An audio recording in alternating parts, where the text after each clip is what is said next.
Buenos días, en este vídeo voy a resolver un examen que es un examen muy especial, es un examen que es una de las pruebas libres para la obtención del título de la ESO para mayores de 18 años, es decir, la enseñanza de adultos que se puede realizar en un centro de adultos para sacarse la ESO cuando ya eres mayor de 18 años. Eso se puede saltar haciendo directamente una serie de exámenes. Estos exámenes son las pruebas libres de la ESO. Hay que matricularse, hay que pedir hacer ese examen y se hacen en abril o mayo, creo, todos los años en institutos distintos cada vez. Eso es por sorteo o se van repartiendo según una lista, pero en mi instituto de adultos alguna vez han venido alumnos a realizar estas pruebas libres, las hemos hecho, las hemos corregido y vienen dadas por la Consejería de Educación. O sea, son exámenes ya hechos. Yo estoy mostrando uno del año 2023, ¿vale? Este examen, esto de 2022 es la ley de cuando dicen cómo son los exámenes, y el examen es de el año 2023 en segunda convocatoria. En la primera página del examen tenéis que poner vuestros datos, ¿no? Y te dan unas instrucciones. Este examen se hace en 90 minutos. Nosotros lo vamos a hacer en mucho menos tiempo. Es un examen donde no podéis tener ningún material, todas estas cosas, ¿vale? Y hay una penalización por fallos de ortografía, por faltas de ortografía, ¿vale? Esta penalización es de 0,10 puntos por falta hasta 1 punto, ¿vale? Y no solamente de ortografía, también hay faltas de puntuación. Es decir, poner mal las comas o el punto entre una oración y otra, o sea, una oración mal puntuada, eso también es una falta, o dos, ¿vale? Y de expresión, incluso concordar mal una oración, un verbo con un tiempo verbal mal usado o cosas así, estas cosas también bajan como si fueran faltas de ortografía, ¿vale? Bueno. Entonces, el primer apartado del examen siempre es un texto. En este caso tenemos, ya es que he estado trabajando en él, por eso vemos ya cosas escritas. El primer punto hemos dicho que es un texto, dice que hay un punto que cuenta esto y tenemos que leer el texto y contestar a las preguntas, ¿vale? Vamos a leer el texto. Dice así: jugar en la calle, jugar en grupo. Esa es una actividad extraescolar que un grupo de educadores y psicólogos americanos han señalado como la asignatura pendiente en la educación actual de un niño. Parecería simple remediarlo. No lo es. La calle ya no es un sitio seguro en casi ninguna gran ciudad. La media que un niño americano pasa ante las numerosas pantallas que la vida le ofrece es hoy de 7 horas y media. La de los niños españoles estaba en 3. Cualquiera de las dos cifras es una barbaridad. Cuando los expertos hablan de juego no se refieren a un juego de ordenador o a una PlayStation, ni tampoco al juego organizado por los padres, que en ocasiones se ven forzados a remediar la ausencia de otros niños. El juego más educativo sigue siendo aquel en que los niños han de luchar por el liderazgo o la colaboración, rivalizar o apoyarse, pelearse y hacer las paces para sobrevivir.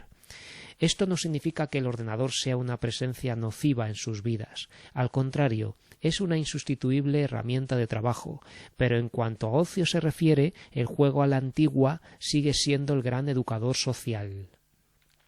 Leí ayer a Rodríguez Ibarra hablar de esa gente que teme a los ordenadores y relacionaba ese miedo con los derechos de propiedad intelectual. No comprendí muy bien la relación, porque es precisamente entre los trabajadores de la cultura, el técnico de sonido, el músico, el montador, el diseñador o el escritor, donde el ordenador se ha convertido en un instrumento fundamental. pero conviene no convertir a las máquinas en objetos sagrados y, de momento, no hay nada comparable en la vida de un niño a un partidillo de fútbol en la calle, a las casitas o al churro media manga. Y esto nada tiene que ver con el terror a las pantallas, sino con la defensa de un tipo de juego necesario para hacer de los niños seres sociales. Esto lo escribió Elvira Lindo, ¿vale?, la autora de los libros infantiles Manolito Gafotas, ¿no?, esta serie de libros, en el periódico El País, y fue en el año 2011, ¿vale? No tienen por qué ponernos un texto reciente, pueden usar un texto periodístico de hace tiempo. Bien, entonces lo primero que tenemos son unas preguntitas muy sencillas de comprensión lectora que valen 0,2 puntos cada una, ¿vale? 2 décimas, para sumar entre ellas un punto.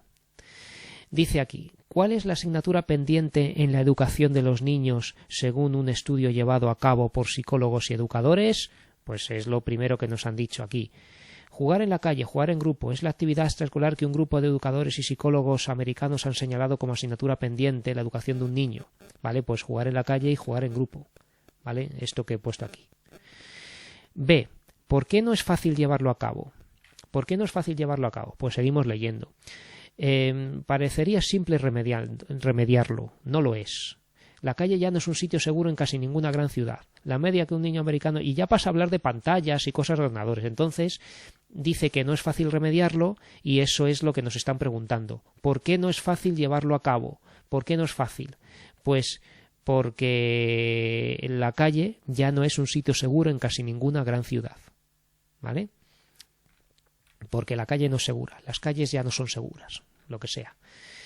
C. ¿Qué aspectos trabaja un niño en los juegos de la calle? Pues seguimos leyendo, nos sigue hablando de pantallas, pero aquí cuando contrapone a esto de las pantallas que el juego más educativo sigue siendo aquel en que los niños han de luchar por el liderazgo o la colaboración, aquí es donde vemos la respuesta, ¿vale? Dice aquí, el juego más educativo sigue siendo aquel en que los niños han de luchar por el liderazgo o la colaboración, rivalizar o apoyarse, pelearse y hacer las paces para sobrevivir. ¿Vale? Pues estas dos líneas son la respuesta. ¿Qué aspectos trabaja, ¿no? ¿Qué aspectos trabaja un niño en los juegos de la calle? Pues la lucha por el liderazgo. Yo aquí he usado un sustantivo, ¿no? En vez de decir luchar, he dicho la lucha por el liderazgo, la colaboración, rivalizar o apoyarse, pelearse y hacer las paces para sobrevivir. Estamos copiando prácticamente del texto, pero esto no es malo cuando estamos respondiendo preguntas de comprensión lectora, ¿vale? Entonces, si estamos respondiendo a la pregunta con un fragmento del texto que sea la respuesta, pues, a ver, hay que introducirlo. Por ejemplo, porque la calle ya no es un sitio seguro, ¿no? ¿Qué aspectos? Pues aquí los enumeramos: la lucha por el liderazgo, la colaboración, rivalizar, hacer las paces, ¿eh? Entonces, esto es la respuesta y es directamente, prácticamente, lo que nos dice el texto. La pregunta D nos dice, ¿con qué puede estar relacionado el miedo que algunos tienen a los ordenadores? ¿Con qué puede estar relacionado el miedo que algunos tienen a los ordenadores? Pues lo dice aquí ya la autora cuando habla en primera persona. Leía yo, ayer a este señor, hablar de esa gente que teme a los ordenadores. Entonces aquí estamos hablando del temor, ¿no? El miedo que algunos tienen a los ordenadores, que hay gente que teme a los ordenadores y relacionaba ese miedo con los derechos de propiedad intelectual, que no tiene nada que ver, pero es algo que leyó ayer Elvira Lindo, la autora, ¿no? Entonces, ¿con qué se puede relacionar el miedo a los ordenadores? Pues con los derechos de propiedad intelectual, según, aquí podemos decir según un autor, ¿vale? Según Rodríguez Ibarra, ¿vale? Y la siguiente pregunta es, ¿las pantallas son nocivas en todos los aspectos de la vida? Justifique con alguna expresión tomada del texto la respuesta, ¿vale? Que justifique la respuesta con alguna expresión tomada del texto. Pues no son nocivas en todo, porque aquí dice, esto no significa que el ordenador sea una presencia nociva en sus vidas, al contrario, es una insustituible herramienta de trabajo, ¿no? Pero dicen, en cuanto a ocio se refiere, pues el juego es mejor, ¿no? Pero que el ordenador no es nocivo porque es una insustituible herramienta de trabajo, ¿vale? Que es lo que he puesto yo aquí. El ordenador es una insustituible herramienta de trabajo. Si queréis, lo dice aquí otra vez. Dice, el ordenador se ha convertido en un instrumento fundamental. También se supone que para el trabajo, ¿no? En este caso hablando de los trabajadores de la cultura. O sea que lo dice dos veces, lo de que es una herramienta de trabajo o un instrumento de trabajo. Vale, y ya llegamos a la siguiente pregunta, que es lo de siempre, el resumen. Siempre va a haber un resumen. Y aquí es muy benévolo, muy altruista, muy generoso el examen cuando solamente os pone medio puntito por hacer un resumen, que realmente esto requiere una buena capacidad de escribir. Hacer un resumen siempre es difícil y es un ejercicio muy completo porque ahí se ve comprensión lectora, que nos hemos enterado del texto, expresión escrita, que sabemos escribir, corrección ortográfica y gramatical, sabemos poner las tildes, escribir sin faltas, ¿vale? Sabemos hacer oraciones redactando bien, poniendo las comas y los puntos donde hay que ponerlos, Entonces, por eso el resumen es un ejercicio muy bueno y a mí me sorprende que solamente le pongan medio punto cuando deberían ponerle un punto por lo menos. Entonces yo he escrito lo siguiente y no he copiado de las respuestas, que las tengo aquí, pero no las estoy enseñando, ¿vale? Yo he escrito mi respuesta.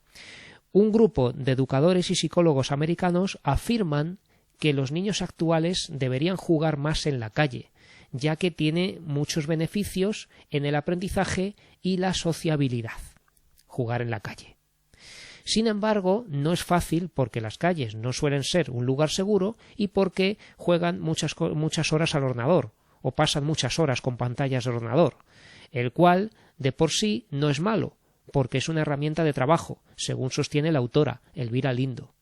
¿Vale? Más o menos, por ajustarme a estas 1, 2, 3, 4, 5, 6, 7 líneas que nos han puesto, pues lo he tenido que cortar aquí, ¿vale? Porque a mí me apetecía explicarlo un poquito mejor. Pero bueno, tenemos unas cuantas ideas fundamentales, que es que eso de los psicólogos americanos que dicen que hay que jugar más en la calle, que es algo pendiente, que es una asignatura pendiente, que no juegan mucho en la calle los niños, ¿no? Entonces hay que decir eso.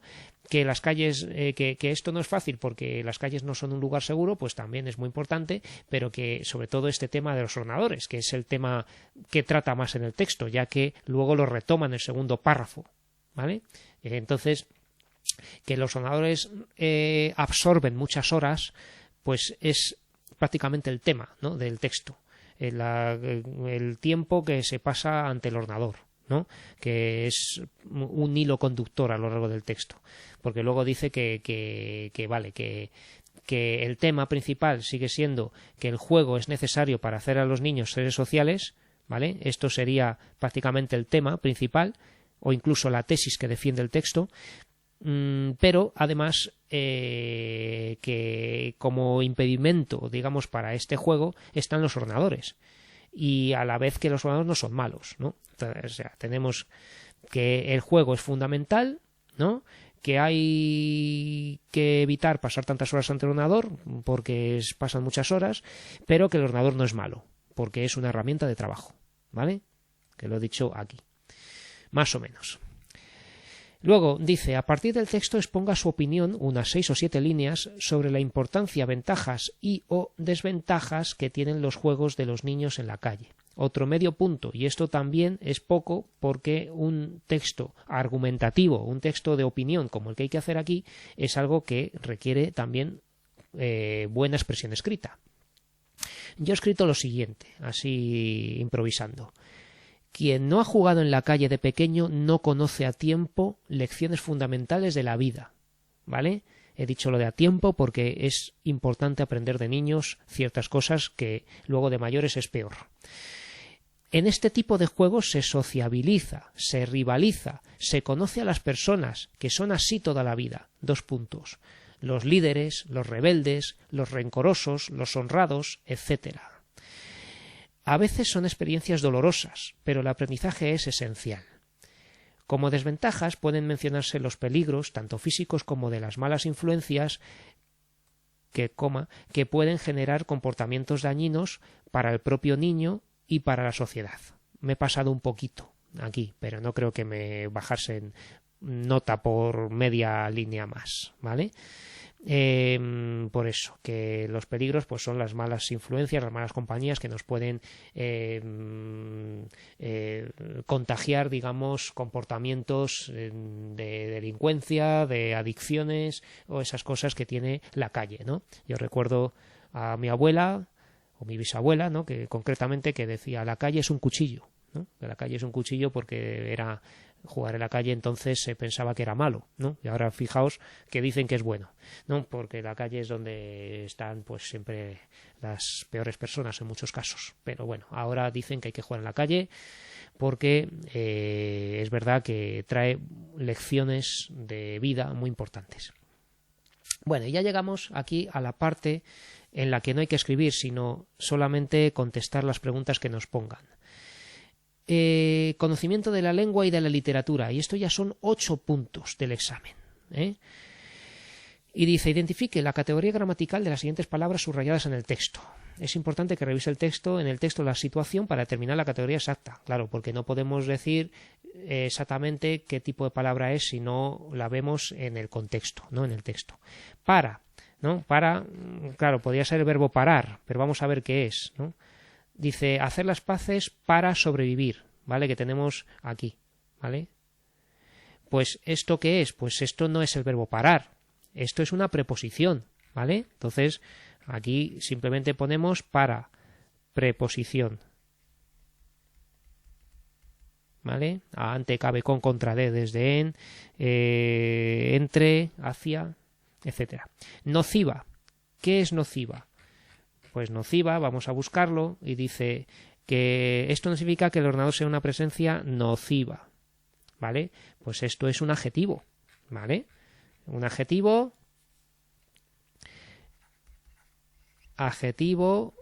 que, bueno, pues es un adjetivo que yo diría calificativo, ¿no? Sí, es si recordamos los tipos de adjetivos que se ven en tercero de ESO, en enseñanza de adultos no da tiempo a verlos prácticamente, pues había adjetivos calificativos que son estos de alto, bajo, caro, barato, etcétera, y los adjetivos relacionales, ¿vale? Los adjetivos relacionales eran los adjetivos que clasifican las cosas, ¿no? Y que solamente hay ciertos tipos y no puedes ponerles cuantificadores. Por ejemplo, leche desnatada y leche entera, ¿vale? O leche semidesnatada. Tú no puedes decir leche muy entera, ¿no? Y además son tipos que clasifican leche desnatada y leche entera, ¿vale? Esos son adjetivos relacionales, que no son calificativos.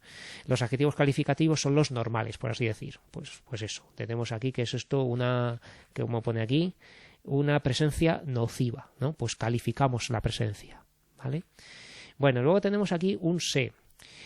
En cuanto a ocio se refiere, y aquí tenemos un se que es lo más difícil, ¿vale? Porque el se es la palabra más difícil que nos pueden poner en un examen. No pasa nada porque tenemos muchos más puntos y no hace falta sacar un 10, ¿vale? Pero aquí tenemos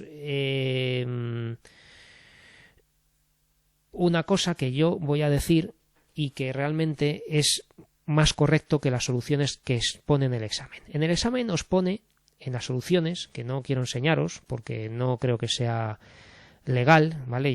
Eso es una cosa para los correctores, los profesores, y yo no voy a enseñar las soluciones que da la Comunidad de Madrid, pero sí voy a resolver el examen yo, ¿vale? Entonces, en cuanto a ocio se refiere, referirse a, ¿no? ¿Qué pasa? Que esto, si hemos estudiado bien el cuarto de ESO o el nivel 2 de enseñanza de adultos, ¿vale? Sabremos que este se es parte del verbo, ¿vale? Entonces yo voy a decir que esto es morfema verbal del verbo pronominal referirse, ¿vale? Sin embargo, en las soluciones dice aquí que es un pronombre personal átono, para concretar. pronombre personal átono.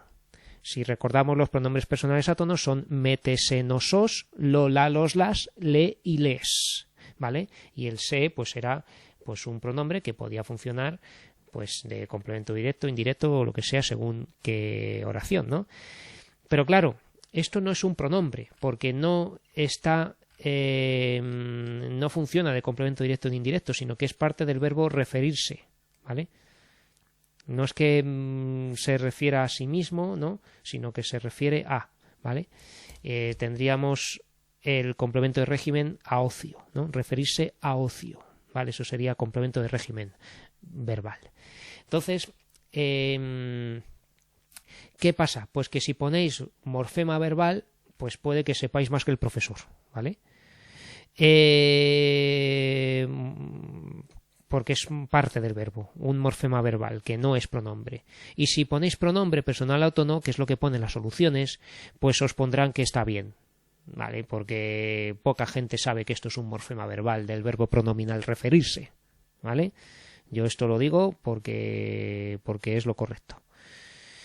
Vale, ayer, pues no hace falta buscar en el texto ayer, lo vamos a buscar de todos modos, donde han puesto aquí ayer, leía ayer a Rodríguez Ibarra y esto es muy fácil, esto es un adverbio de tiempo, ¿vale? Ayer, adverbio de tiempo. Y niños, pues tampoco hace falta buscarlo, esto no da lugar a confusión, está aquí en la última línea, los niños, hacer de los niños seres sociales. Pues niños es un sustantivo y por si acaso ponemos más cosas, ¿no? Por si acaso nos califican bajo o algo así. Pues sustantivo común, no es un nombre propio, concreto, que no es abstracto, ¿vale?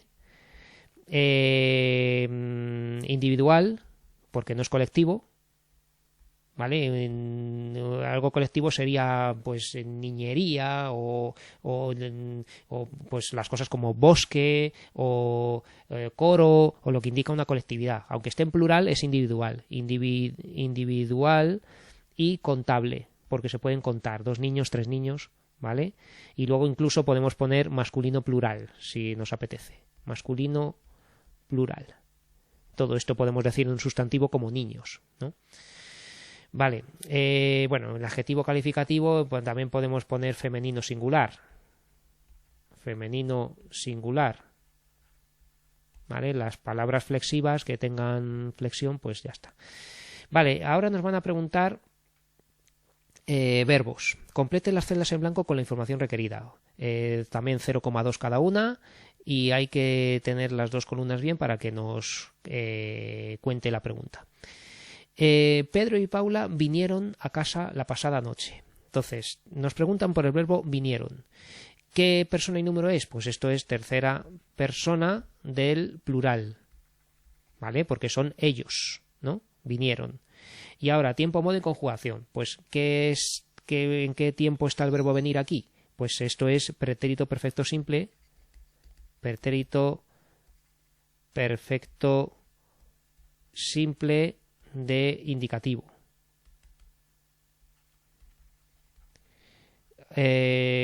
Como nos dicen conjugación, creo que se refiere esto a decir que el verbo venir es tercera conjugación, ¿no?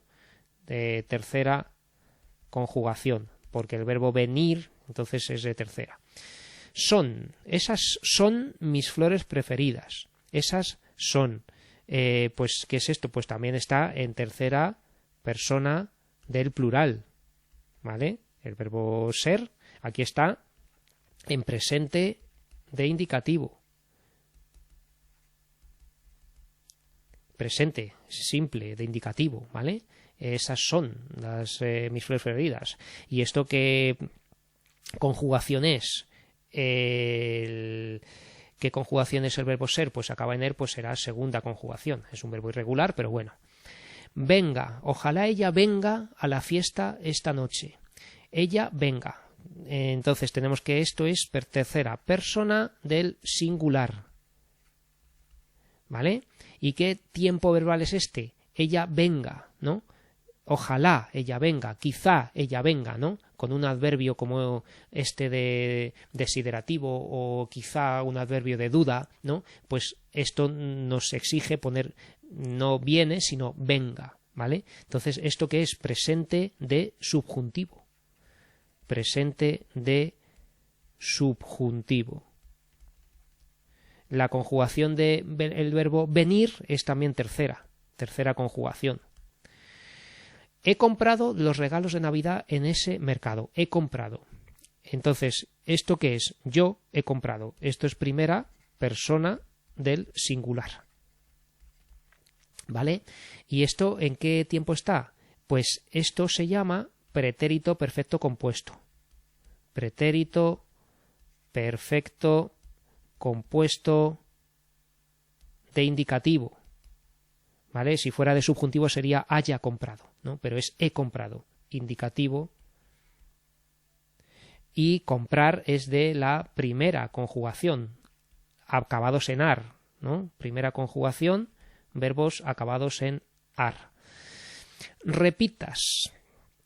Te aconsejo que lo repitas tú, ¿vale? En España usamos mucho el tú, ya sé que en América usáis mucho más el usted, pero si estamos en España, esto es de la Comunidad de Madrid, os estáis sacando la ESO en España, os estáis obteniendo un título educativo en España y vais a trabajar en España, pues tenéis que saber que repitas tiene como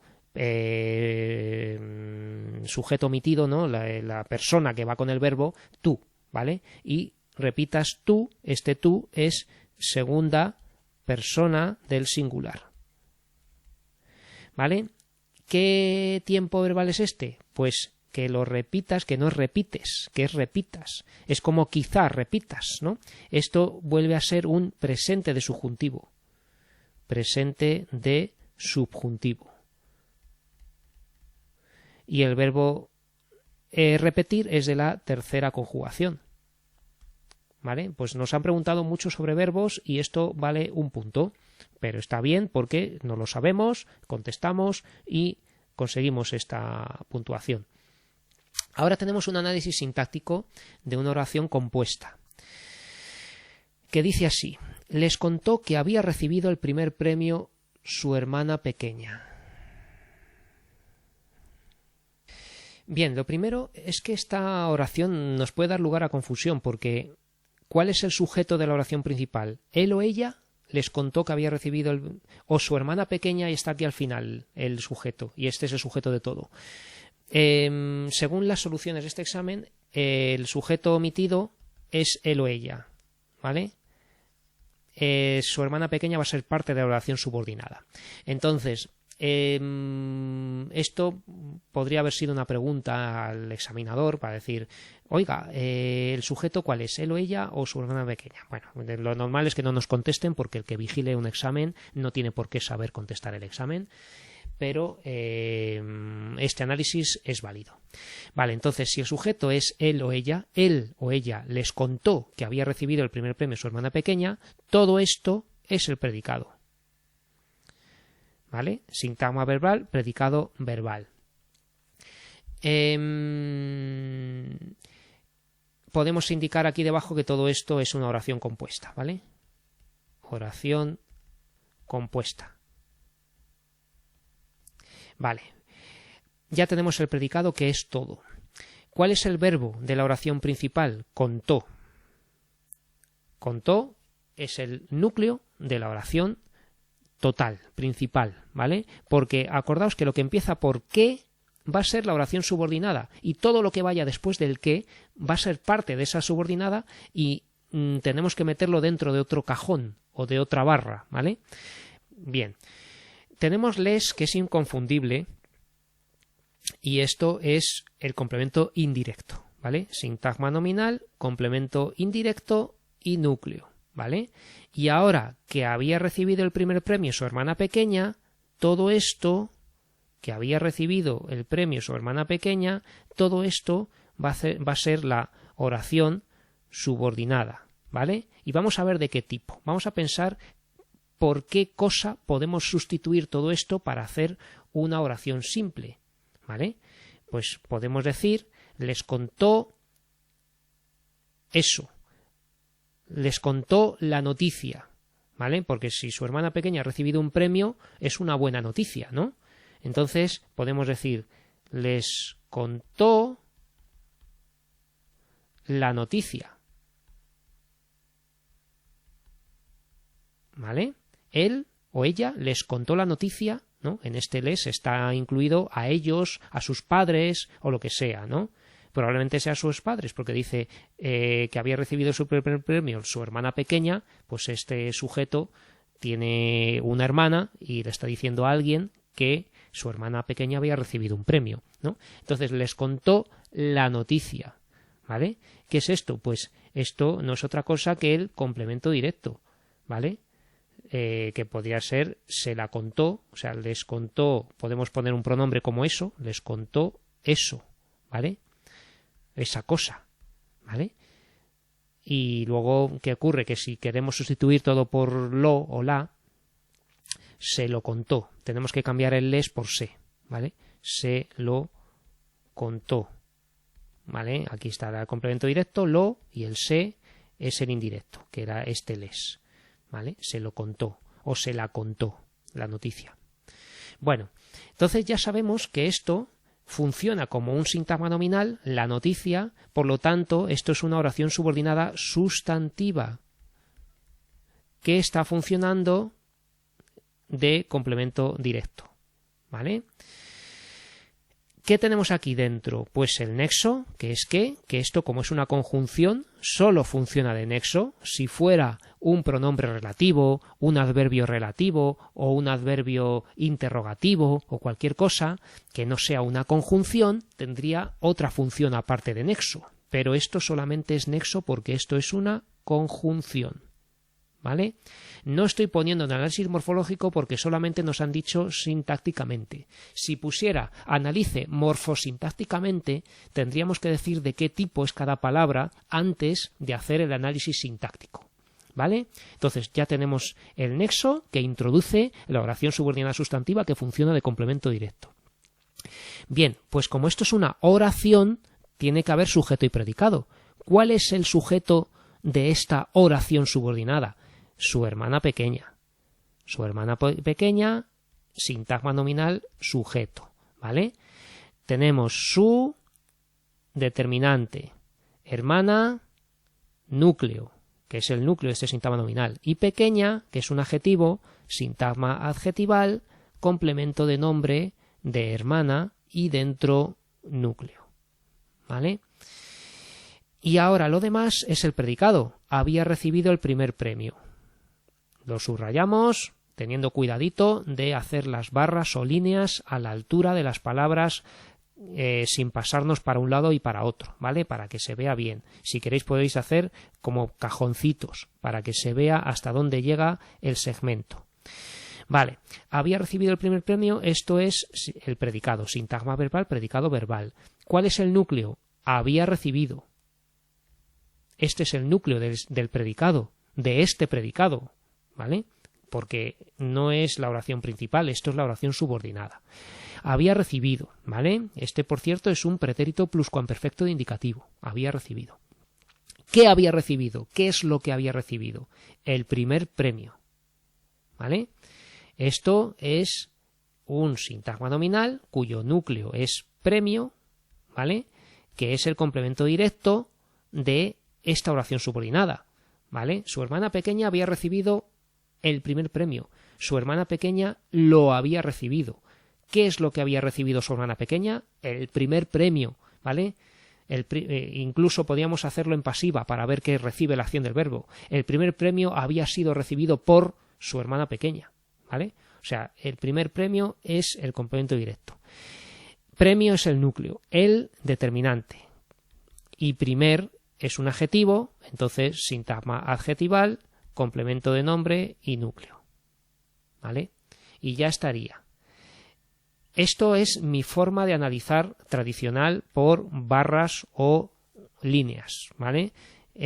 Ahora la gente analiza en árbol tumbado, no sé cómo lo hacen, que es una forma que es más moderna, o incluso por escrito, escribiendo parrafadas, incluso diciendo el sujeto es no sé qué, predicado es no sé cuál, ¿no? Una serie de explicaciones sobre la oración que, bueno, si está bien escrito, vale, pero esta disposición que es gráfica, que se ve bien, esto es algo que no falla, que es algo que todos los profesores hemos estudiado y la gente que os corrija lo tiene que saber, ¿vale? Entonces, este es el análisis correcto de esta oración. Vale, siguiente pregunta. Ahora tenemos un test aquí. Seleccione la respuesta correcta. Cada respuesta vale 0,2 y cada error resta 0,1. ¿Vale? Y cada pregunta en blanco no puntúa. Entonces ahí viene lo audaces que seáis, lo valientes que seáis. Si queréis contestar a todo, incluso arriesgándoos a que os reste algo, pues adelante. Normalmente arriesgando más pues se suele ganar, ¿no? Pero no contestar ya sabéis que es un 0. O sea, es que casi mejor contestar aunque sea con el riesgo de que reste. Pero bueno. El poema, vamos a ver con la 1. El poema fue leído por el poeta. El sintagma subrayado funciona como complemento directo, sujeto, tal. Pues esto no es otra cosa que un complemento agente, porque esto es una oración pasiva, ¿vale? Tenemos el verbo que está en voz pasiva, entonces por el poeta es complemento agente. El sintagma muy decepcionada con sus notas es un sintagma que, pues tenemos decepcionada, esto es un adjetivo, pues es un sintagma adjetival. ¿Vale? Señale la palabra donde hay un diptongo. Línea. Aquí nada, hiato. Caían. Esto también es hiato. Hueco. Esta es hueco, porque el diptongo es hue.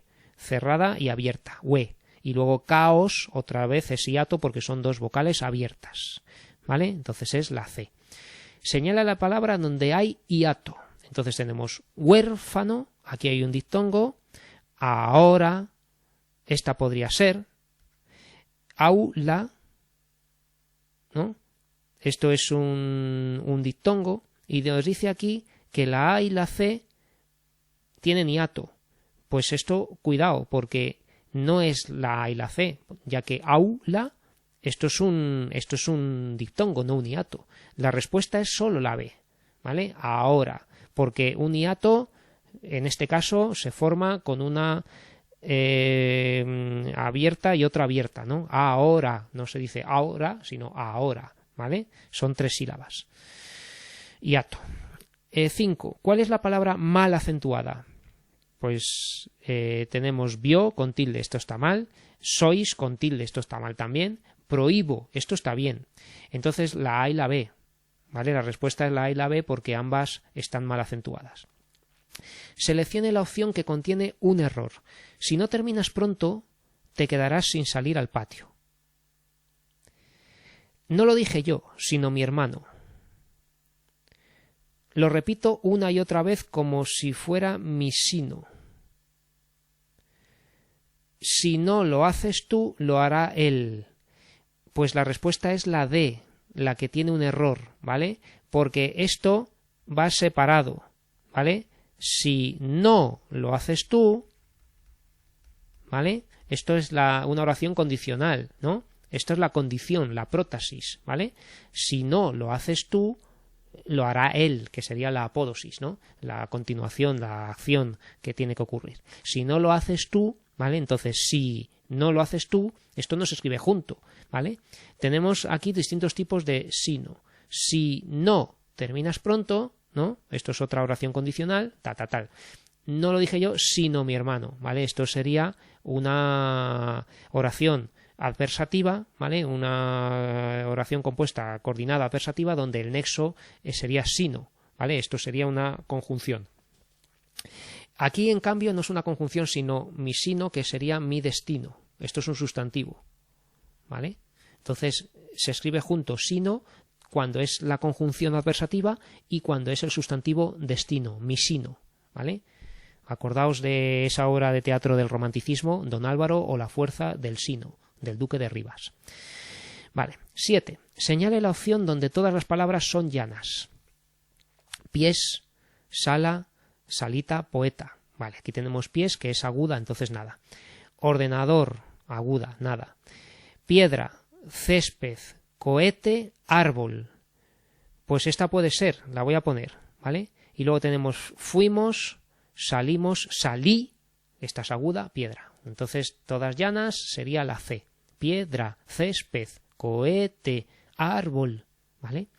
La oración, el hombre bebe un vaso de agua, en voz pasiva sería: ¿un vaso de agua fue bebido por el hombre? Pues no, porque tenemos el verbo en presente. ¿Bebe un vaso de agua el hombre? Esto es lo que me hacéis en los exámenes muchos alumnos, que es cambiar de orden de la oración, y con lo que se demuestra que no sabéis lo que es una oración pasiva. Un vaso de agua es bebido por el hombre. Esta es, ¿vale? Un vaso de agua, ¿vale? Lo que era el complemento directo pasa a ser sujeto. Un vaso de agua y el verbo bebe lo ponemos en voz pasiva, es bebido. Y luego el complemento agente, por el hombre, ¿vale? Entonces la B y la C son correctas, esto es mentira, ¿vale? La respuesta es la C. En la oración tengo la camisa sucia, el sintagma subrayado funciona como tengo la camisa sucia. Complemento directo dice, pues podría, pero no, ¿vale? Porque el complemento directo es la camisa, ¿vale? Esto es el complemento directo. El complemento directo, acordaos que se sustituye por lo, la, los y las, por los pronombres personales átonos, lo, la, los, las. Entonces podríamos decir la tengo sucia. La tengo sucia. Y el sucia sigue quedando ahí, ¿vale?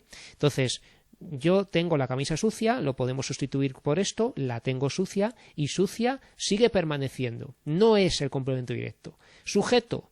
El sujeto no es, porque el sujeto es yo, ¿vale? Yo tengo la camisa sucia. Complemento circunstancial de modo.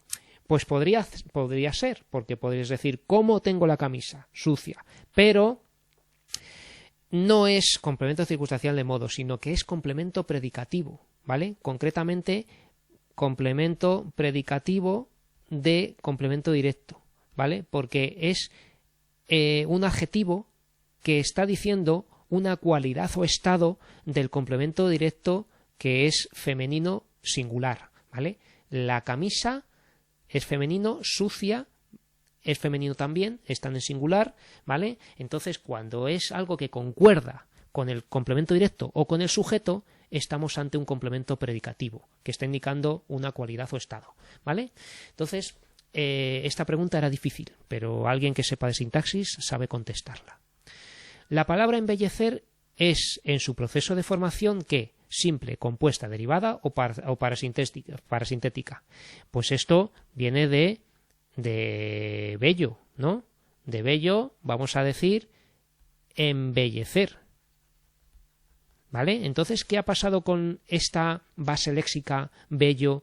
Que le hemos puesto un prefijo y un sufijo a la vez, ¿no? Cuando hacemos esto, estamos ante una palabra parasintética, ¿vale? Las que requieren a la vez un prefijo y sufijo, ¿vale? Estos son las parasintéticas. Las palabras frío y calor, ¿qué son? Pues sinónimos, antónimos y perónimos, estos son antónimos, ¿vale? Son contrarios uno del otro. Señala la oración donde haya una perífrasis verbal modal. Perífrasis verbal modal. ¿Cuáles serán estas? Las modales y las aspectuales, ¿no? Pues las modales son las de obligación, las de probabilidad, ¿no? Mientras que las aspectuales, perífrasis verbales aspectuales, eran las de inicio de acción, duración de acción, final de acción, ¿no? Incoativas, durativas, etcétera. Entonces dice, debes ser puntual. Bueno, pues aquí ya tenemos una. Debes ser es algo que es una perífrasis verbal, porque esto no es una oración compuesta. No puedes decir lo debes, no. Debes ser puntual, ¿vale? Luego dice aquí, si pudiera, comería pizza todos los días. Esto es una oración condicional comparativa, una oración subordinada condicional, ¿vale? Nada que decir. La tarta fue cocinada por las dos hermanas. Esto es una oración pasiva, ¿vale? Que ya hemos visto. Entonces, la respuesta es la A, ¿vale? Porque debe ser, esto es una perífrasis verbal modal de obligación, ¿vale? Perífrasis verbal modal de obligación. Señale la opción donde todas las palabras están acentuadas correctamente. Fui, fue, examen, exámenes, táctil, casi. Fui con tilde, nada. Fue, los monosílabos no se acentúan salvo cuando sean tilde diacrítica, que se confunde con otra cosa, ¿vale? Pero los monosílabos por norma principalmente no se acentúan. Fui, fue, esto está bien, fui, fue, ¿vale? Examen con tilde, no lleva tilde examen.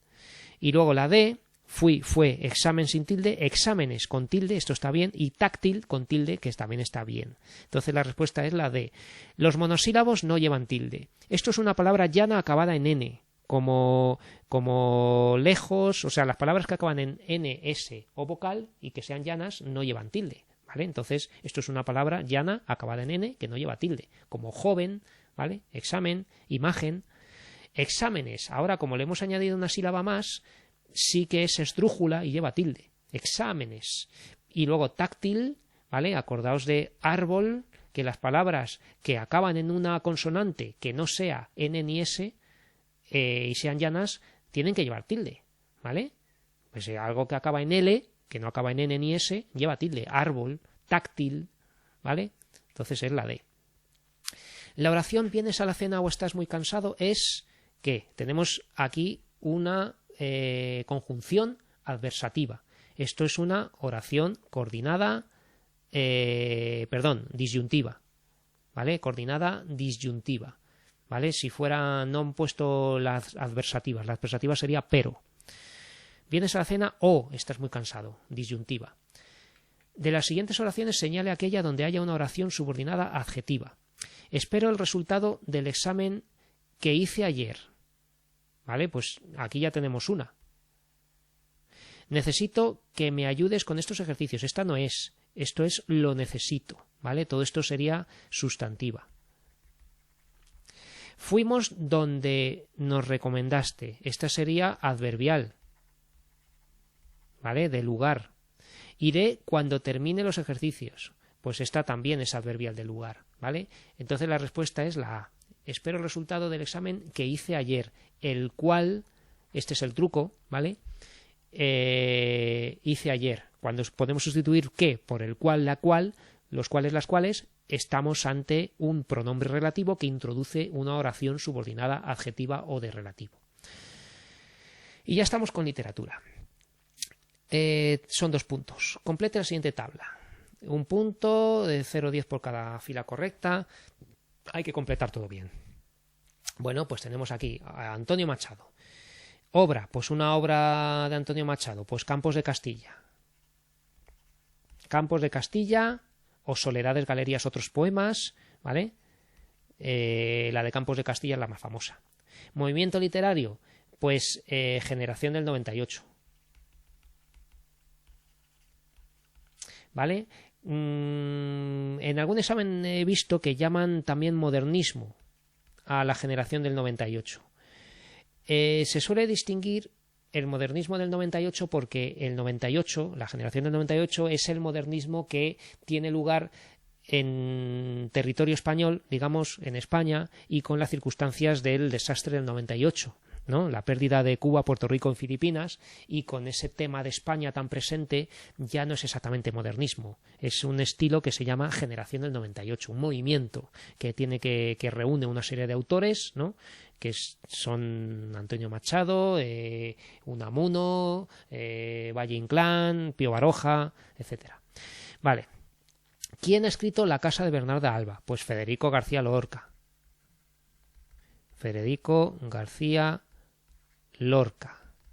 ¿Vale? ¿Y qué movimiento es? Pues la generación del 27. ¿Vale? Lorca, Pedro Salinas, Jorge Guillén son los autores de la generación del 27. ¿Quién escribió Cartas Marruecas? Pues José Cadalso. José Cadalso, ¿vale? Escribió Cartas Marruecas. Y esto pertenece pues al siglo XVIII, ¿vale? El neoclasicismo, vamos a poner. Neoclasicismo. ¿Vale? Que es el movimiento artístico de la Ilustración, que es lo que ocurre en el siglo XVIII. ¿Vale? Ramón María del Valle Inclán. ¿Qué puedo escribir? ¿Qué es lo más famoso? Pues las sonatas o Luces de Bohemia, ¿no? Vamos a poner Luces de Bohemia. Luces de Bohemia, que es esta famosa obra de teatro donde inaugura el esperpento, ¿no? El esperpento, que es esa deformación de la realidad que hacía Valle Inclán. ¿Vale? Pues esto también es de la generación del 98. Valle Inclán escribió novelas y teatro, pero destacó más por el teatro por esto del esperpento, que fue una innovación escénica muy buena. Vale, La Regenta. ¿Quién escribió La Regenta? Pues Leopoldo Alas Clarín. Leopoldo Alas Clarín, que es el seudónimo, ¿vale? Pero poned el nombre completo y esto de Leopoldo Alas Clarín, porque hay que escribir bien y completos los nombres de los autores, ¿vale? La Regenta, ¿vale? ¿Y esto qué es? Pues el realismo o el naturalismo. Vamos a poner realismo, ¿vale? O barra naturalismo, porque hay quien clasifica esta obra en el naturalismo y otros en el realismo. Entonces, si ponemos así realismo barra naturalismo o realismo y naturalismo, pues tiene que estar bien. Aquí libremente nos ponen que pongamos a alguien del modernismo y una obra. Pues ¿qué vamos a poner del modernismo? Pues el mayor exponente del modernismo en lengua española. Vamos a poner a Rubén Darío. Rubén Darío, ¿no? ¿Y qué obra es la más famosa de Rubén Darío? Prosas profanas.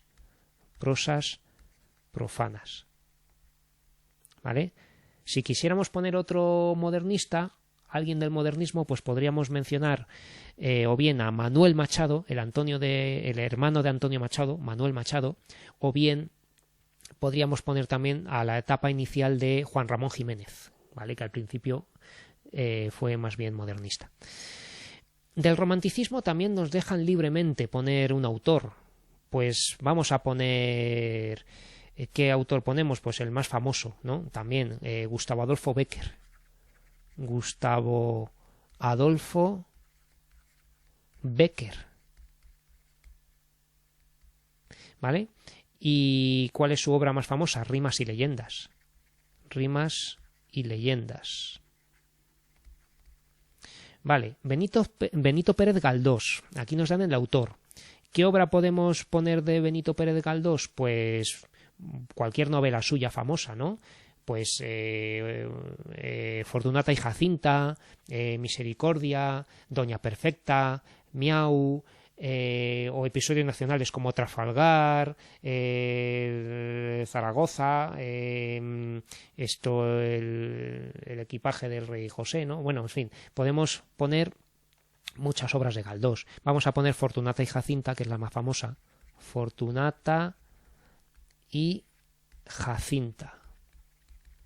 Y esto es el realismo. Aquí no sería correcto poner naturalismo, realismo, solamente realismo. Generación del 27. Nos dicen que pongamos un autor de la generación del 27. Ya hemos puesto Federico García Lorca, entonces no vamos a poner lo mismo, ¿no? Vamos a poner aquí Pedro Salinas. Pedro Salinas. ¿Y cuál es su obra más famosa? La voz a ti de vida. La voz a ti de vida. Este genial libro de poemas, este poemario, un libro de poemas que se llama La voz a ti de vida, la mejor obra poética de amor de la literatura española prácticamente en su conjunto, no por extensión, digamos, porque son muchos poemas de amor reunidos en un libro. Vale, y Lope de Vega, pues fue un autor del barroco. Vamos a poner primero el movimiento literario barroco, ¿vale? Que sería el siglo XVII. ¿Vale? ¿Y qué obra podemos poner? Pues tiene muchísimas. Fue poeta y dramaturgo, ¿no? Entonces, como obras de teatro le dieron más fama, pues vamos a poner una de las obras de teatro más famosas de Lope de Vega, El perro del hortelano. El perro del hortelano. ¿Vale? Podríamos poner Fuenteovejuna, podríamos poner, no sé, El mejor alcalde del rey, podríamos buscar, no sé, alguna obra de teatro de Lope de Vega, pero El perro del hortelano, que es una que se suele trabajar mucho en tercero de ESO, pues es muy famosa. O Fuenteovejuna, vale, también. Bueno, y ahora dice, lea el poema y responda a las preguntas. Pues aquí tenemos un poema de Bécquer, ¿vale?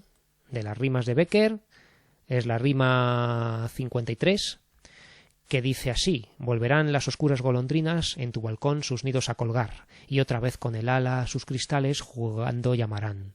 Pero aquellas que el vuelo refrenaban tu hermosura y mi dicha a contemplar, aquellas que aprendieron nuestros nombres, esas no volverán. Volverán las tupidas madreselvas de tu jardín las tapias a escalar, y otra vez a la tarde, aún más hermosas, sus flores se abrirán. Pero aquellas cuajadas de rocío cuyas gotas mirábamos temblar y caer como lágrimas del día, esas no volverán. Bueno, el autor perteneció a Generación del 27 no, Generación del 98 tampoco, Romanticismo, Renacimiento. Romanticismo, ¿vale? Lo hemos dicho aquí en nuestra tabla. Es el autor más famoso del romanticismo español. En el poema podemos ver 4 estrofas y 4 versos, 4 estrofas y 16 versos, una disposición en verso libre, 2 cuartetos y 2 tercetos. Bueno, las estrofas constan de versos, entonces no vamos a tener 4 estrofas y 4 versos, no. Lo que tenemos son 4 estrofas, aquí 1, 2, 3, 4, y como cada estrofa tiene 4 versos, la respuesta es que es 4 estrofas y 16 versos, ¿vale? Porque son de 4 versos cada una. 4 versos cada estrofa, ¿vale? Esto no es verso libre, esto tiene métrica, ¿vale? Y rima, ¿vale? Esto no es verso libre. Dice aquí que si vemos algo en verso libre, no. Y 2 cuartetos y 2 tercetos tampoco, porque eso sería la configuración de un soneto, y esto no es un soneto, ¿vale? Estos son versos en decasílabos y heptasílabos, seguramente. En la primera estrofa dice no hay rima. Y B, riman el verso 2 y el 4 con rima asonante. Rima el verso 2 y 4 con consonante, o la rima de los primeros versos es asonante. Bueno, la rima de Bécquer es casi siempre la misma. Es rima asonante en los pares. Colgar, llamarán. Golondrinas y cristales no riman. Y luego en todas las estrofas igual. Contemplar, volverán. Solo rima la vocal tónica, la A. Colgar, llamarán. Contemplar, volverán. Escalar, abrirán, ¿vale? Entonces, la rima es asonante en los versos pares. Por lo tanto, la respuesta es riman el verso 2 y 4 con rima asonante, la B, ¿vale? Rima asonante. En la primera estrofa encontramos que hipérbole, una exageración. ¿Hay alguna exageración aquí? Volverán las oscuras golondrinas y otra vez jugando llamarán. No. Anáfora. ¿Hay algo que empiece igual? Volverán en tu balcón y jugando. No. No hay anáfora. Hipérbatón. Puede ser un hipérbatón. Volverán las oscuras golondrinas en tu balcón, sus nidos a colgar, es un hipérbatón, ¿vale? Porque aquí realmente volverán a colgar sus nidos, ¿no? O sea que esto está desordenado, ¿vale? Esto es un hipérbatón. El desorden de los miembros de la oración. Entonces, la respuesta es la C. ¿Cuál de las siguientes afirmaciones es correcta? Bécquer y Emilia Pardo Bazán formaron parte del romanticismo. Pues no leo más, esto es correcto, ¿vale? Bécquer fue uno de los autores más importantes de la generación del 27, esto es mentira. Bécquer y Rosalía de Castro pertenecieron al romanticismo español. Ahí va, perdón, me he equivocado. Bécquer, la C, y Rosalía de Castro pertenecieron al romanticismo español.